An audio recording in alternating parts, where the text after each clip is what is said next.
And Chris Ockley, Missouri track fanatic and running junkie, here on the phone with Karissa Schweizer, the Mizzou junior and Urbandale, Iowa native who ran at Dowling Catholic High School, and just 6 days after her third place finish at the NCAA Division I Outdoor Track and Field Championships in the 5K. And Chris, it's been less than a week. Has it finally set in yet that you were third in the country?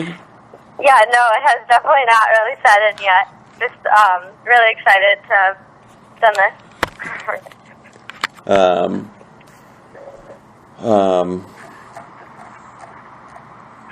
You take me back. Obviously, you qualified for nationals as a freshman in cross country. You probably thought, man, this college running stuff's not this hard. Did it come back to reality after not making it? That, hey, this is a little bit tougher than I thought. And was any kind of those thoughts that? Yeah, after not making it a couple seasons, I definitely realized that, this definitely isn't as easy as it first came off to be, and realized how lucky I was to make it my freshman year. And just gaining that experience really helped me, and actually not making it a couple years has helped me too. Just knowing what I need to do to make it, and knowing that feeling when you don't make it and how much harder you want to work to make it the next year. So, yeah. You had a great season. You go out to Mount Sac in April and run a 15:58 5K to put you. That actually ends the regular season 14th on the national performance list, and then a week later you go 4:17 in the 1500 at John McDonnell Invite, and put you 18th on the national list. And tell me about, and then you go to SECs and finish third in both the 1500 and the 5K. Tell me about the decision to skip the 15 at the West prelims and just focus on the 5K. Yeah, that was definitely a tough decision just because I really like running the 1500, but I improved a lot in the 5K this season, and I was just talking to my coach, and he said that we should definitely just focus on one, and I think that really helps me, just like focusing in on just one event so I could excel more in just one than doing both, rather. And I was really happy with the choice, but excited to run more 15s in the future. Right. Yeah, I think that Laura Roxburgh's 4:13 1500 school record and Sabrina Dornhofer's 15:42 school records are in danger if you've got 2 years left. So that would be awesome. Right. You ended up taking at Kansas the West prelims. You end up taking second in your heat and fourth overall in the 5K, and just a few seconds behind Dominique Scott, obviously national champion from Arkansas. What did you get out of that race? Did you build up a lot of confidence knowing that you can run right there with national, the country's best?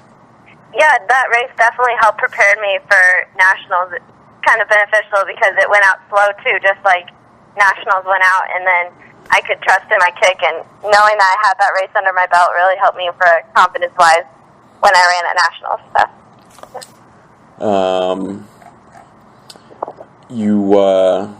Tell me, you take second in your heat, automatically qualify for nationals. What's going through your mind? What were you thinking that you were, national qualifier? Yeah, I thought it was crazy when I finished second, and I looked up and I was like, oh my gosh, like I'm actually going. Like, it was just such a big improvement from the year before when I had just barely made regionals, and I don't know, I just took it all in. I was just really happy and excited that I could go to nationals this year. Yeah.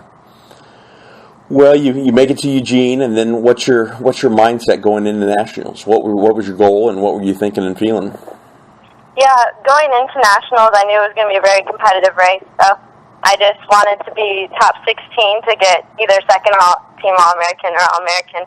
And so starting off the race, I just kind of put myself in the back, and I just wanted to focus on relaxing but not letting anyone run away from me. So I made sure I kept eye of the first group and just kind of moved when they moved and slowly moved up through the group. And when I run like that, it helps me a lot, gain confidence through the race. So. Right.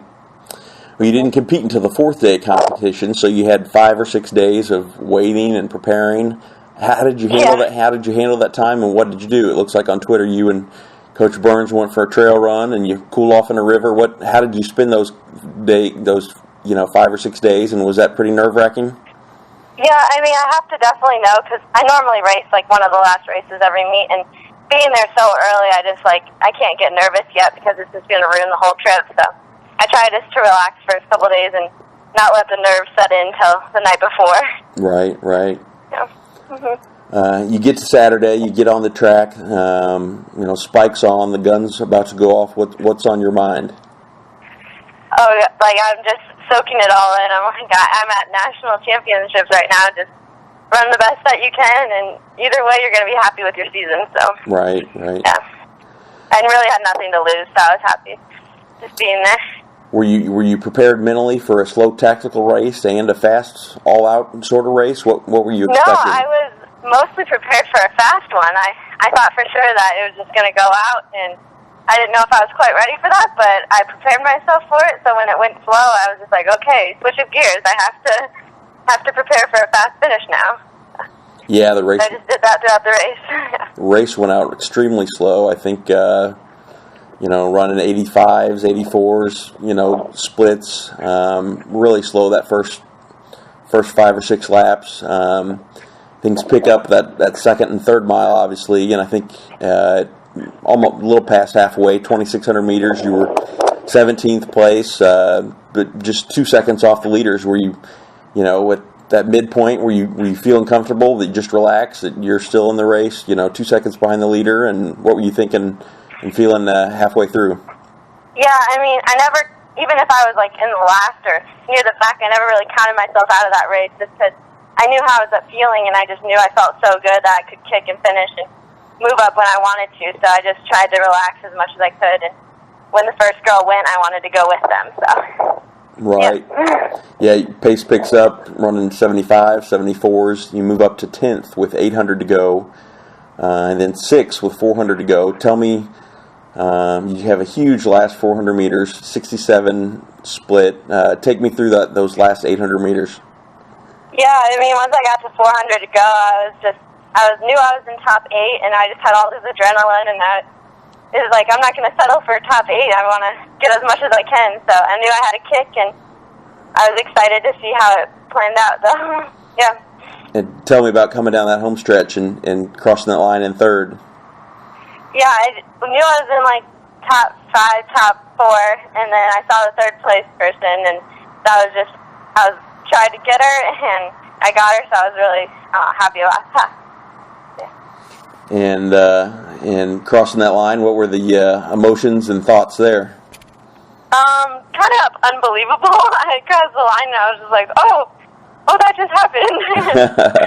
So I was, just really happy and excited.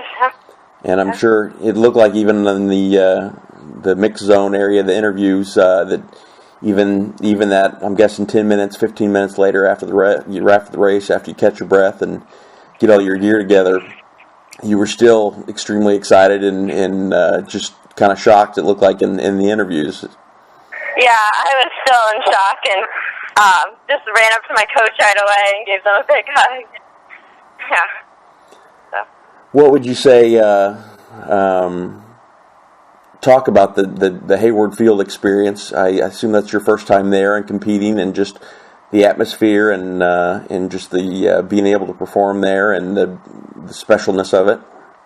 Yeah, it's a really cool atmosphere. Everyone there loves track and field, and there's just so many fans out there. And when you're down on the track, you're ready and you're pumped to just run this amazing race because you've already seen all these races before you that were so good, and you just see that and you're striving for it. It's a really cool experience.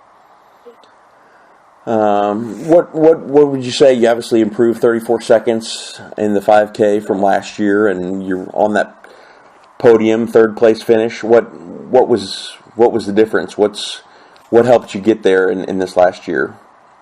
Yeah, this year my racing was a lot more I knew what to expect. Coming from just a high schooler to college racing, it's just a big difference. And having that freshman year under my belt really helped me because I just learned how, like, in a race that if it goes out slow, you need to relax because it's going to go fast. And if it goes out fast, you better be ready to hang because it's going to keep going. But, yeah, just knowing that really has helped me and relaxing a lot before races so I don't get so nervous. But, yeah.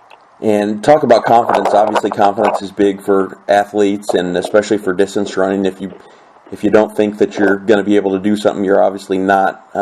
Tell me, how you've gained confidence and how big of a part to your success that is. Yeah, I mean, throughout the season, I just kept in confidence, and that's what you really need. You just need to believe that you can actually do something. So you're never going to if you don't believe that you can. So just going into thinking, hey, I could win this. This is why we race. So. Right. Yep. And tell me what it was like on the awards podium as they announced your name and you're up there and they hand you that All-American trophy. Yeah, that was a really cool moment for me just because I've always, looked up to them, and they're, such an inspiration to me, and to be up there with some of them, it was unbelievable. Yeah. But yeah. What are you going to take from this experience going forward? What benefits or what are you going to go forward taking from this NCAA experience?